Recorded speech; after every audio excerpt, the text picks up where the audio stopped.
In a world full of distractions, there is one big question on every dog owner's lips. How do I become more than just the person holding the other end of the leash? We all get dogs with a dream in mind, a vision of the future. And if right now your everyday reality isn't quite that picture you had in mind, you are in the right place. It really doesn't have to be this way. You absolutely can and will be more to your dog than just the person who gets in between them and the world. The key is you need to be more sexy. More sexy than the neighbourhood cats. More sexy than the jogger in the park. More sexy than that half-eaten hamburger they just found on the floor. And yes, even more sexy than the dog across the road. I'm Tom. And I'm Lauren. Together we're Absolute Dogs. And you're listening to the Sexier Than a Squirrel podcast.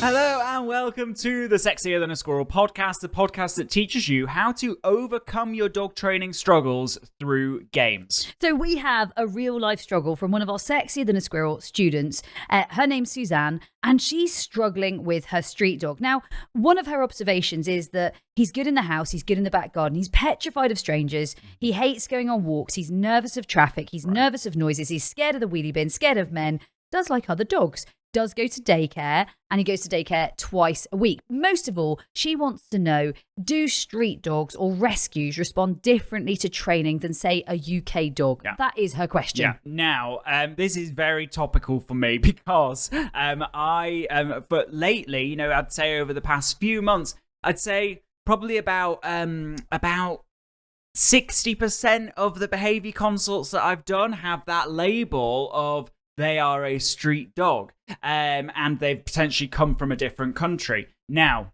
the cool thing is, Suzanne, that those dogs, they do not go away with a prescription of drugs. It is not the drugs. In fact, there are no drugs. In fact, it is a prescription of games. Really cool. And I think this is like breaking news that these street dogs and these rescues and these rehomes, they are still dogs. Like, that's serious info, right? Like, serious info, because I know when people turn up to train with us, Tom, and turn up to do a session and bring along with them this label of street dog or this label of rescue or rehome or he's your dog. Yeah. He's your dog. Like, he's now your dog. And now you are loud and proud about this being your dog. And let's lose some of these past non-empowering, sort of strength building labels. And we're saying this to really empower you, okay? Because what happens is that often we kind of pick up the baggage of, as dog owners, we pick up the baggage of the disempowering language that people use to describe our dogs or us, and they might describe them as untrainable. Oh, but he's a rescue dog. Oh, but he's a puppy. Oh, but he's an old dog. You can't change him. The reality is that all of those labels aren't true, and yet if we apply them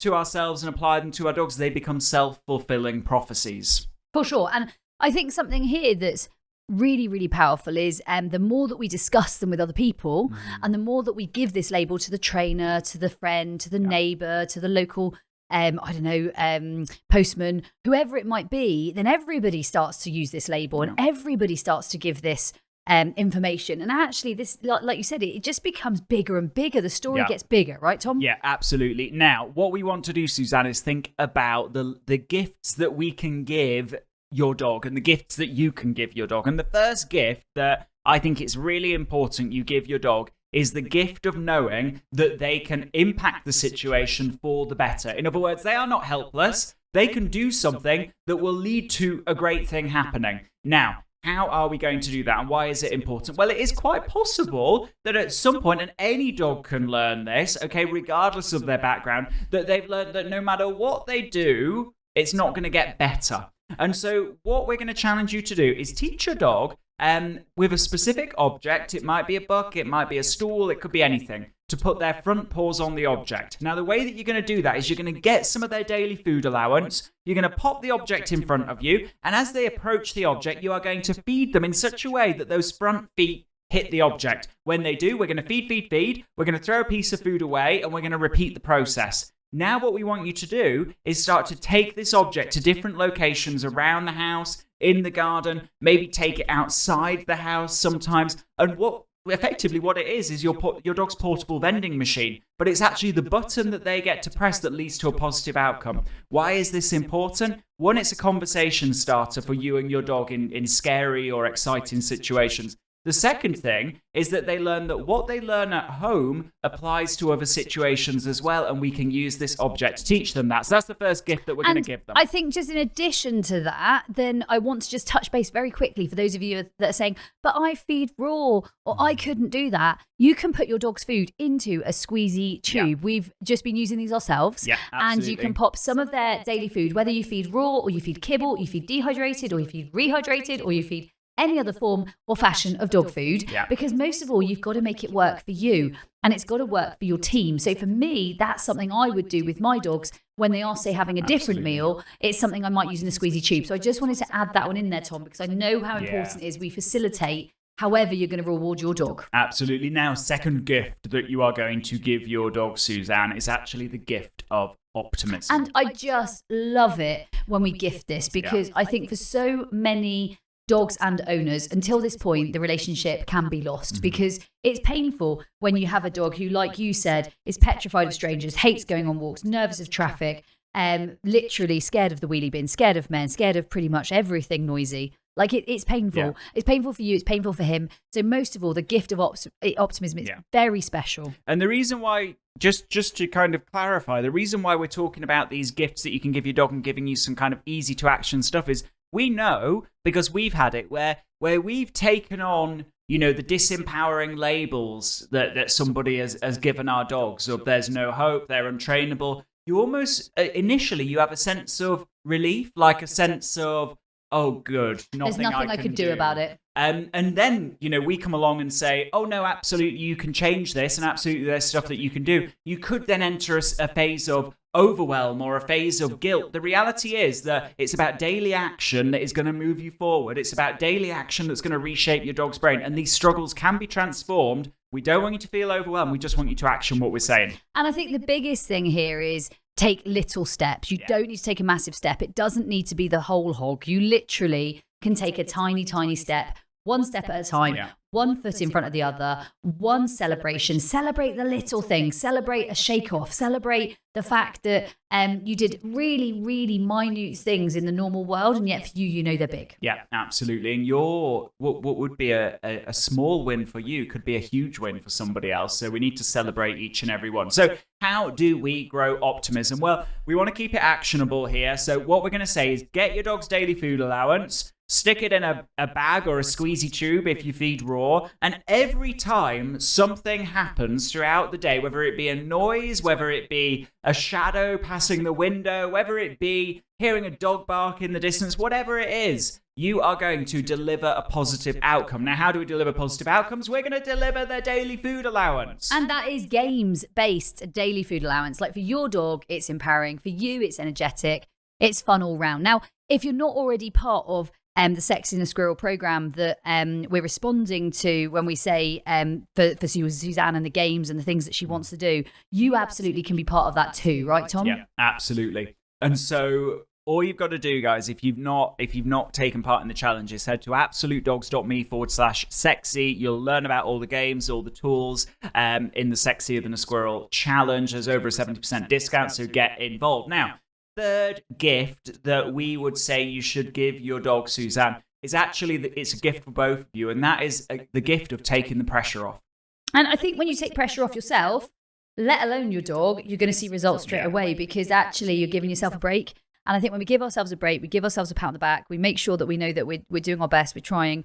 I know both Tom and I have been in a situation of having dogs very, very similar to your dog, and actually there is a lot of pressure that comes with that, and there's a lot of expectation, and you being disappointed in yourself. And sometimes we hold ourselves to our highest standards, and that's our own sort of expectation and standards. And actually, it's not always a healthy or good relationship with our expectations. And so actually, sometimes we've got to give ourselves a bit of a break, and let's not disappoint ourselves. Let's actually say to each other that, you know what, you're trying, you're out there, You're putting it out there. You're telling us where you are. You're doing your best. And like I said earlier, you're putting one foot in front of the other. Absolutely. And so we want you to go back to celebrating every little win as you did when you first got your dog.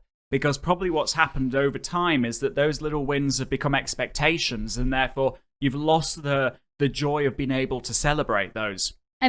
Very, very quick one, Tom. The fact that you say, well, when I say you say, the fact that Suzanne says, is a UK dog different to a European street dog? I think a dog is always a product of its environment, right? And its upbringing, and of course genetics and other things there. But for me, there is no fundamental big difference here, right? And I think it's important for us to empower Suzanne in this. Yeah, absolutely. And in fact, there will be many UK dogs with a similar, where their brain has been shaped in a similar way to your dog, Suzanne. And therefore, it's not something that's limited by their history. Actually, just as the brain got shaped in that direction, the brain can be shaped in a different direction. We're all, super aware of how bad events can shape our dog's brain for the worse. And, many of us have experienced this firsthand. And yet we don't often acknowledge enough that actually the events that we give our dogs, the experiences that we have with our dogs, they can shape our dog's brains for the better. This is within your control. I think one of the biggest things with a dog like this is also not necessarily putting them in those situations repeatedly. Yeah. So for me, I know with Poppy, one of the things I wanted to do is I wanted to take her to classes. I wanted to go to regular weekly classes. And please don't get us wrong, like we have regular classes. So it's not something we're anti. We're just sometimes for individual dogs thinking what's the best strategy. And for a dog like this, I would suggest that he isn't a dog who goes to regular training classes or even has regular walks. Actually, we want to reshape that brain. We want to change it all up. We want to mix it all up. And actually, for me, this is a dog who is best served from not putting him in so much sort of stimulation and in this situation. And we actually train him very much away from the situation and grow and build and learn together. And I just get this feeling, Suzanne, and I don't know if I'm wrong, but just from reading what you say, I feel this will be harder for you than it is for him. I feel like you will find this concept harder than it will be for him to sort of be away from the situation. Yeah, absolutely. The final thing that we want to leave you with, Suzanne, is that we know, because we all do it, we had a dream that made us get a dog in the first place. And if you're now on a different journey, you're actually living a different dream. You're living somebody else's dream right now, and it does not feel that way because it didn't match your dream that you had when you got a dog. And what we need you to do is we need you to start almost enjoying and a level of, and it's difficult to start with, I know, a level of gratitude for actually the journey that you're on. And the journey that you're on is one that you wouldn't have found yourself on if this dog hadn't come into your life. And that is discovering the amazing dog training, discovering all these games, discovering maybe a passion for dog behavior and learning about dogs. And maybe this is, the tangent in your life that is actually going to lead you to something really cool in the end. But actually what we need to do for now is probably enjoy every day, acknowledge that you're the very best dog owner that they could ever wish for, and they wouldn't be doing better with somebody else. Let's empower ourselves, let's play games, let's reshape that brain. So I suppose most of all, Suzanne, well done for asking, well done for reaching out. It takes a brave person to ask for some help. I'm sure that this has served many other street dogs, rescue dogs, or whatever other label that we accidentally place on them. And I hope that this empowers you to know that he is your dog and you're a super cool owner, and he's a super cool dog to have an owner like you. So with that, guys, that was this episode of the Sexier Than a Squirrel podcast. We want to hear how you get on with all of that. Suzanne, you might want to listen to this back, write them down and put a date next to each of them. Maybe even leave us a review. Tell us exactly how you've got on, but also how much you've enjoyed the podcast. That would be fantastic, guys. We thrive on reviews from you guys, are absolute game changers. So with that, guys, we will see you next time. Remember, stay sexy. Hey, before you go, have you taken part in the worldwide Sexier Than a Squirrel Challenge? It's a 25-day online video program, huge energy, amazing community, and over 6,000 people are already taking part. The only question is, you know where you are today, where do you want to be 25 days from now? Head to absolutedogs.me/sexy.